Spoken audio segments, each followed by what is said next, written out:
بسم اللہ الرحمن الرحیم بسم اللہ الرحمن الرحیم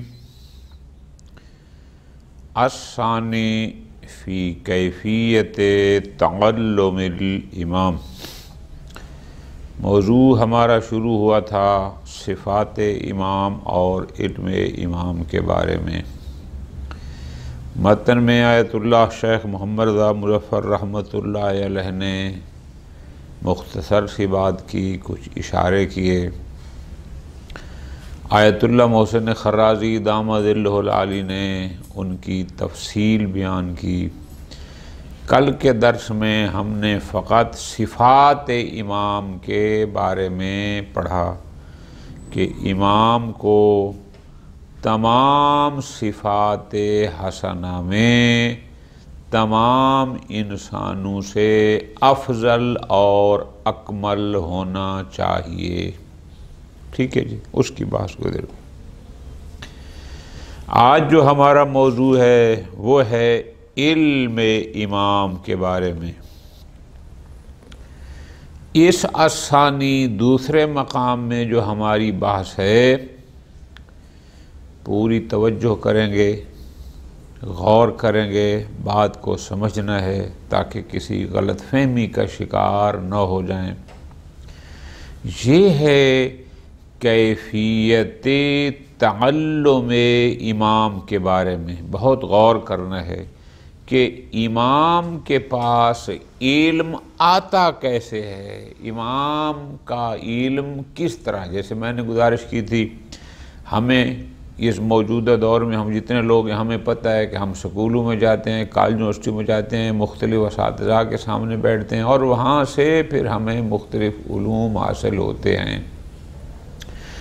امام کے پاس چونکہ امام خلافت الہیہ کا تاج لے کر آیا ہے، امام قائم مقام و جانشین نبی ہے، تو اس امام کے علم حاصل کرنے کا طریقہ بھی وہی ہے جو عام لوگوں کا ہے۔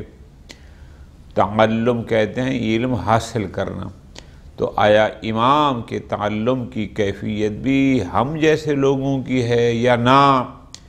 امام کے پاس جو علم ہوتا ہے اس کے ذرائع کچھ اور ہیں، اس کے طریقے کچھ اور ہیں۔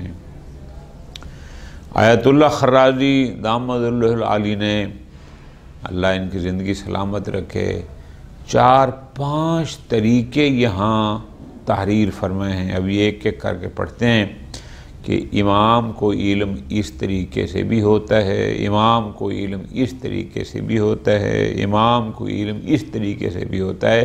مختلف چیزیں لکھی جو عام عادی لوگوں والے طریقے نہیں ہوتے۔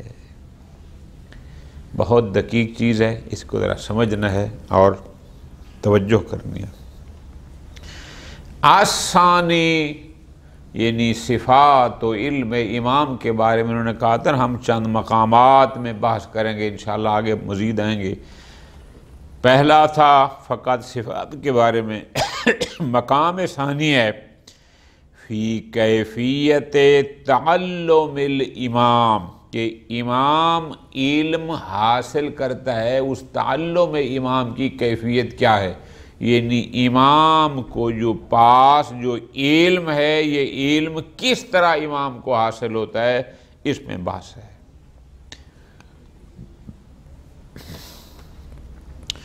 فرماتے ہیں لا یخفی ان علمہم علم الہی۔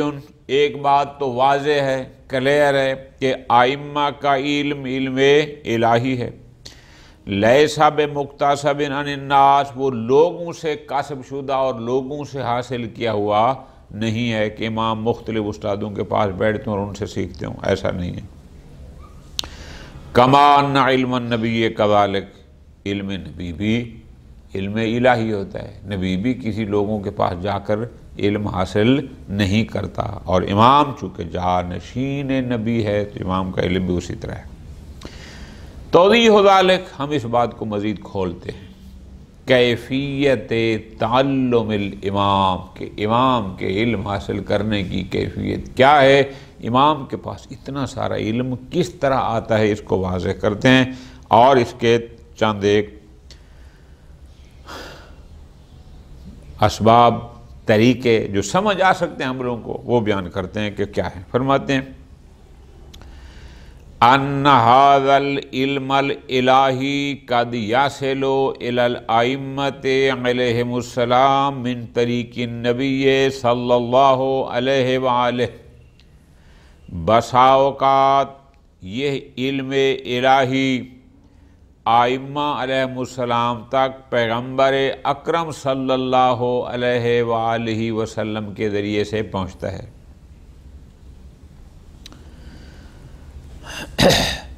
کا تعلیم ہی ما علم لعلی علیہ السلام، جیسے پیغمبر اکرم نے امیر المومنین علیہ السلام کو تعلیم دی، اور امام علی علیہ السلام نے امام حسن کو، امام حسن نے امام حسین کو، امام حسین نے اپنے فرزند علی ابن الحسین کو، وہکذا الی المہدی الحجۃ ابن الحسن علیہم الصلوۃ والسلام، کہ ہر پہلے امام نے اپنے بعد والے کو، جس نے اس کے بعد امامت کا تاج سجانا تھا، اس کو تعلیم دی۔ ٹھیک ہو گیا۔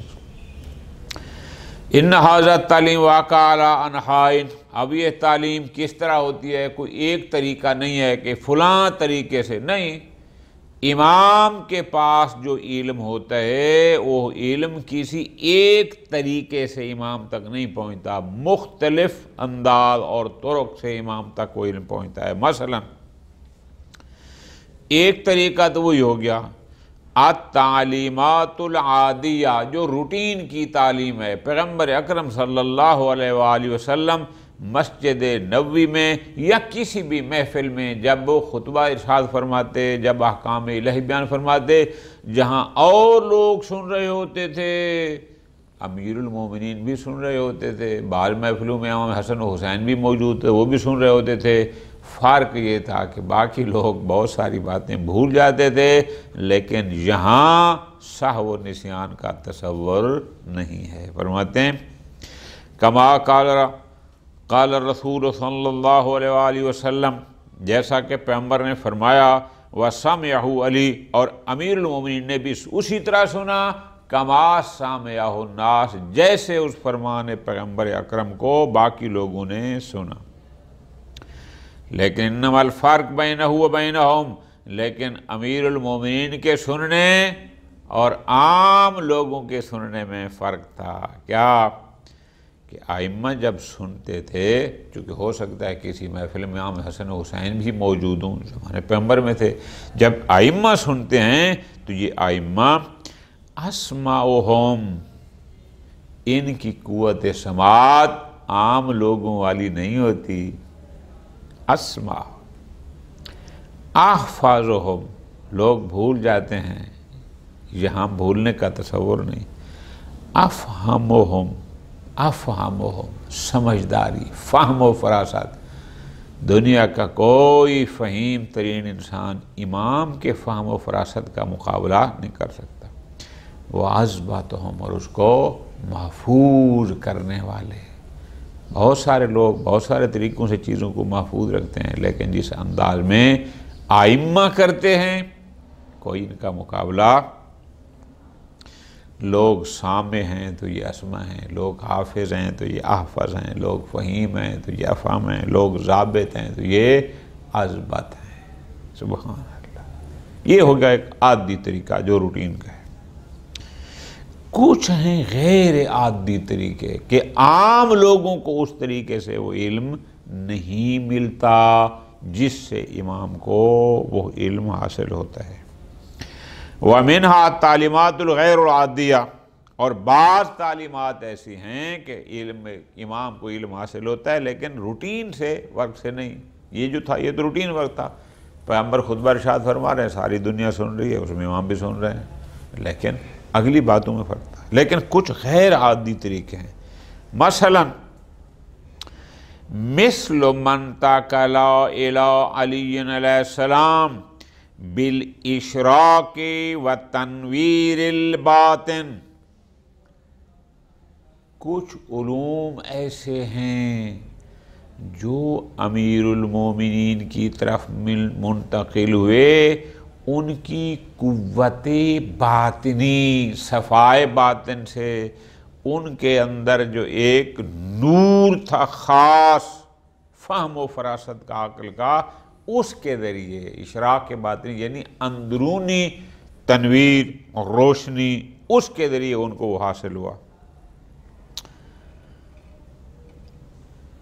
وَلَعَلَّ مِنْ ذَلِكَ مَا فِي كُتُبِ، اور اس کی شاہد فرماتے ہیں ایک حدیث ہے کتب فریقین کافی میں بھی ہے، جناب المدت میں بھی ہے، کہ من ان امیر المومنین علیہ السلام قال، کہ امیر، ایک روایت ہے اہل سنت کے منابع میں بھی ہے، شیعہ منابع میں بھی ہے، امیر المومنین خود فرماتے ہیں رسول اللہ صلی اللہ علیہ وآلہ علمنی الفباب، پیغمبر اکرم صلی اللہ علیہ وآلہ وسلم نے مجھے علم کے 1000 ابواب کی تعلیم دی، وَكُلُّ بَابٍ مِّنْهَا، اور اس 1000 باب میں سے ہر باب سے 1000 باب مزید کھلتے ہیں، اور جو ذیلی فروعات ہوتی ہیں۔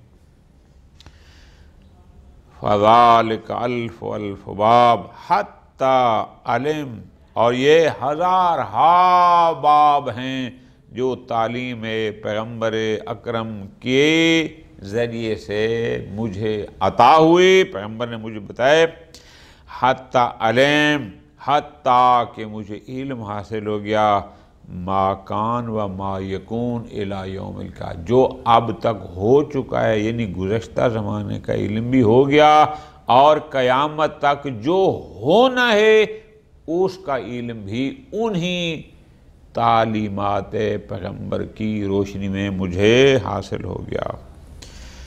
وعلمت علم المنایا والبنایا وفصل الخطاب، میرے پاس علم آ گیا کب کون مرے گا، کب کون کس مصیبت میں آئے گا، وفصل الخطاب، ٹھیک ہے جی، میرے پاس یہ علم ہے، کسی اور کے پاس یہ نہیں ہے۔ البتہ فرماتے ہیں لعل ذکرن الف من باب الفات الکثیر، فرماتے ہیں شاید یہ جو 1000 کا امام امیر نے فرمایا کہ 1000 باب، یہ 1000 کثرت کو، یہ نہیں کہ فقط 1000 ہے تو 1000 ایک اوپر نہیں ہے، مراد 1000 کا یہ ہے کہ یعنی بہت زیادہ، مقصد من باب افادت الکثیر، نہ یہ کہ 1000 کا مطلب عدد مطلب 1000 سمجھایا ہے کہ پیغمبر نے 1000 علم دیے، پھر ان ہر باب سے 1000 باب علم کی عطا فرمائے، پھر ہر باب سے 1000 علم، پھر ان سے 1000 علم، مراد کیا ہے کہ کثیر علم عطا فرمایا، جس کے ذریعے مجھے ما یکون اور الی یوم القیامہ اور ما کان جو گزشتہ ہے اس کا علم بھی ہو گیا، الی آخر۔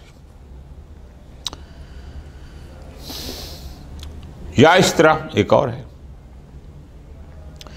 مثل ما کاتبہ علی علیہ السلام باملاء رسول اللہ صلی اللہ علیہ وآلہ وسلم ویسمى بالجامع، پیغمبر اکرم مصلحت الہی کے وجہ سے خود لکھتے نہیں تھے، املا ہوتا ہے کہ ایک بولے اور دوسرا لکھے، پیغمبر اکرم صلی اللہ علیہ وآلہ وسلم فرماتے تھے امیر المومنین لکھتے تھے، اور جس کتاب میں لکھا گیا اس کہتے ہیں جامعہ، یا کتاب علی بھی اسی کا نام ہے، کہ پیغمبر املا کراتے یعنی وہ فرماتے، امیروں نے لکھتے۔ قال صادق علیہ السلام، اس کے بارے میں کہ جسے کتاب علی بھی کہا جاتا ہے اور جامعہ بھی کہا جاتا ہے، امام جعفر صادق فرماتے ہیں فیہا کل حلال و حرام، اس کتاب میں، اس جامعہ میں اللہ نے قیامت تک جو حلال کیا ہے وہ بھی موجود ہے، جو حرام ہے وہ بھی موجود ہے، کل شیء یحتاج الناس الیہ، قیامت تک جس شے کی بھی کسی انسان کو احتیاج ہے کہ اس کا حکم کیا ہوگا، وہ اس جامعہ میں اور کتاب علی میں موجود ہے، حتی العرش فی الخداش، حتیٰ کہ اگر کوئی کسی کو تھپڑ مارے یا کوئی چیز مارے اور اس کے جسم پر خراش آ جائے، اس خراج کی دیت کتنی ہے، یہاں تک بھی احکام سارے اس جامعہ میں یا کتاب علی میں موجود ہیں۔ اب یہ بھی ایک طریقہ ہے کہ امیرون کے پاس یہ سارا علم آ گیا۔ اسی طرح فرماتے ہیں ایک اور طریقہ، من تاخل علیہ من میراث الانبیاء والوصیین، کچھ علوم انبیاء و وصیین کی میراث کے طور پر بھی ائمہ میں منتقل ہوئے۔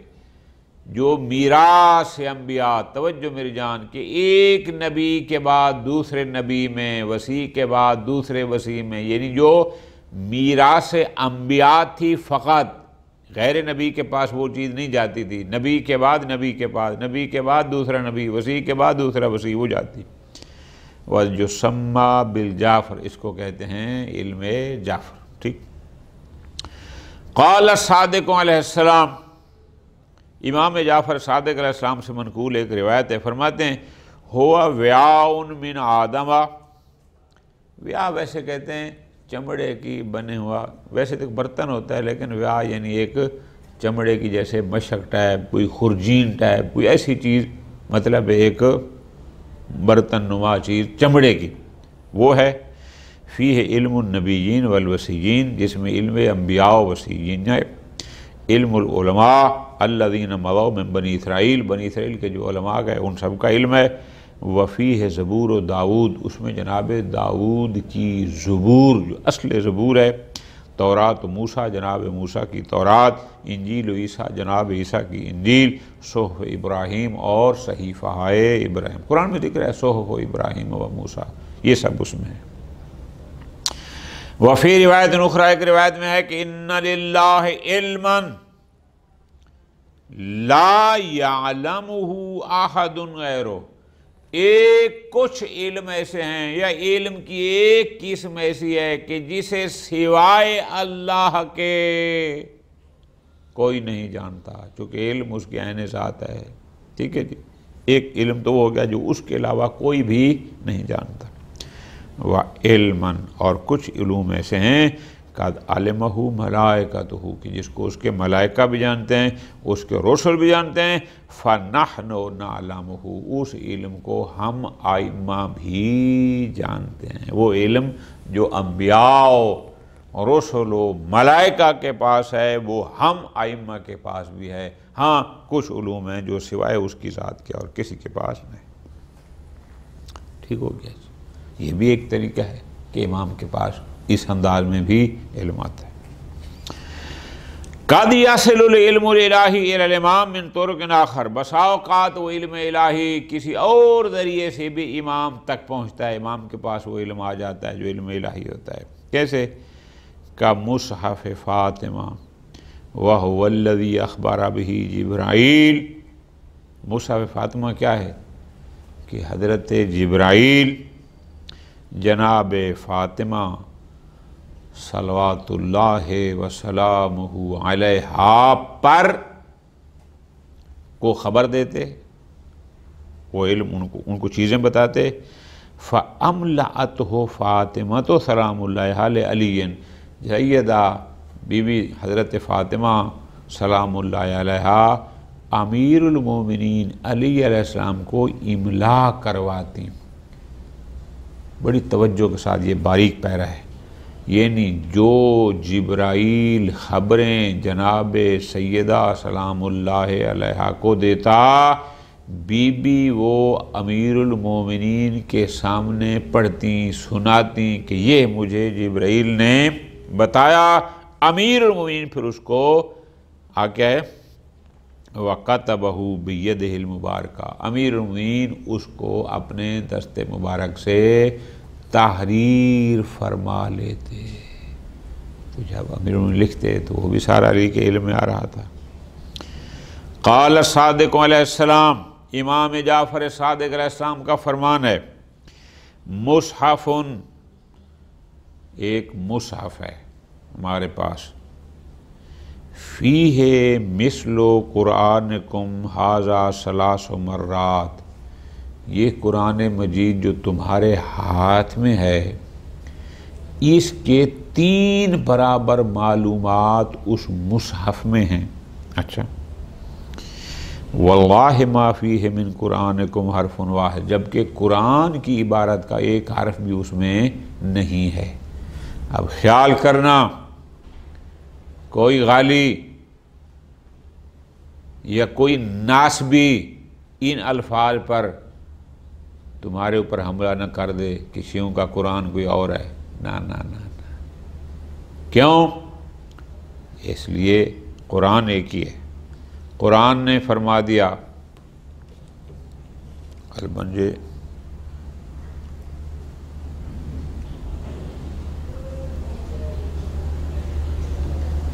اب تھوڑی توجہ کرنی ہے، کیونکہ یہاں پر لوگ غلط بیانی کر جاتے ہیں، کچھ سوء استفادہ کر جاتے ہیں۔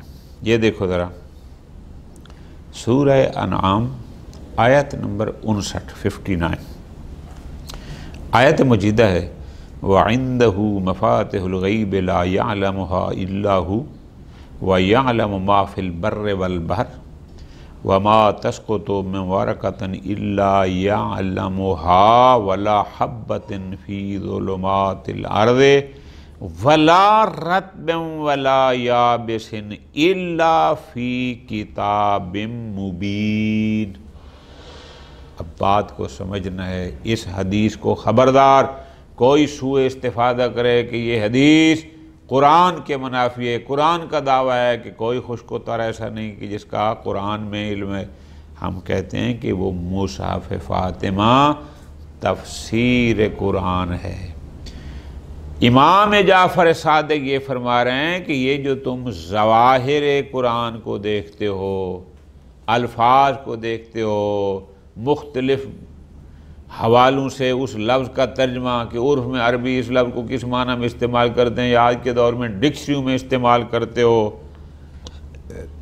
وہ مصحف باطن قرآن پر مشتمل ہے، تفسیر ہے، قرآن سے ہٹ کر چیزیں نہیں ہے کہ کوئی سوء استفادہ کرے، نہ، اسی تفسیر تعویل ہے۔ قرآن میں بہت ساری آیات محکمات بھی ہیں، متشابہات بھی ہیں، یا آپ یوں کہہ لیں کہ یہ جو ہمارے پاس قرآن مجید ہے، جو ہم پڑھتے ہیں ہم سے والناس تک، ہم اس قرآن مجید کے ظاہر کو دیکھتے ہیں اور ظاہری ترجمہ دیکھتے ہیں۔